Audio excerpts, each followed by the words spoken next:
All right, dude, we're going to move on to the UFC 310 co-main event where Shavkat Rakhmonov and Ian Garry fought. It was a matchup of undefeated fighters, and after a really entertaining scrap, I thought Rakhmonov came out on top with the unanimous decision that was kind of close, 48-47 times 3. Judges saw it the way I saw it, with those rounds going the way that they did. Good fight. And let me go ahead, though, and hit you with this, Mike. Shavkat Rakhmonov's UFC title reign is up next.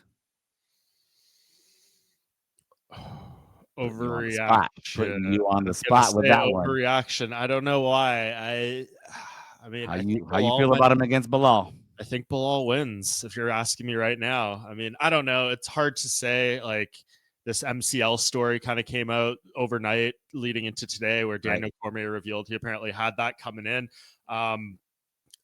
Are we even going to get that fight next now? I mean, is this something that needs surgery? Is Shavkat going to be out for 7 months or 8 months? I don't think Belal wants to wait that long. So I'm curious then. He said at his post-fight press conference, April or May. So I assume maybe that's not on the menu. Maybe it's something that can just be rehabilitated. But yeah, putting that aside, if we're judging off this performance, I like Belal's chances more so now than I did coming into this fight without having seen it. And I'm sure he feels the same way with 25 minutes of tape to go off, all that stuff. But if it is the knee and he was, at suboptimal performance in there and still did that, then that is maybe scary for Belal. But man, you saw a lot of people picking Belal to win when it was supposed to be him and Shavkat.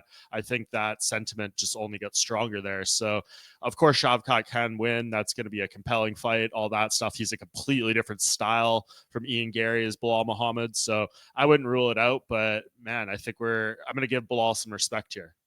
Okay, I'm going to tell you why I view it the way I view it here. And I know the conventional wisdom here is the way he looked in this fight, and there's more tape, and he looked human, is sort of the takeaway coming out of this one after going 5 rounds, going the distance. He hadn't gone distance before in 18 fights before this.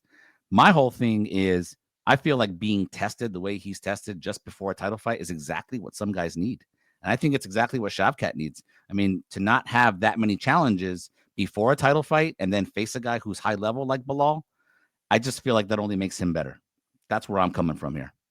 Totally agree. I know I got a little bit of shit from some fans for putting like my takeaways column after UFC 310. I think the headline was something like, did Shavkat Rakhmonov lose some aura coming into a fight with Belal Muhammad? And I ultimately wrote in there that from like my perspective, no, he didn't. He gained more check marks, and knowing 5 rounds, cardio, overcomes adversity with the 5th round, all these things that were positive signs and unknowns. So for me, like, it enhanced him. But in Belal Muhammad's eyes, I think he maybe did lose a little bit of that aura, because all of those mysteries that you were maybe wondering about, or the unknowns, a lot of them got answered, and you have things to pick apart. So there's a lot of different ways. Like, of course, you can't promote him as the unbeatable killer with 100% finish rate, et cetera, et cetera. Right. You lose some edge there, but in terms of like proving himself as a very complete, skilled mixed martial artist, that was a big tick in Shavkat's favor and a great experience for him going into a title fight. So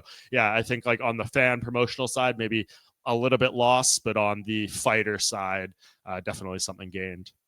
MMA Junkie AI.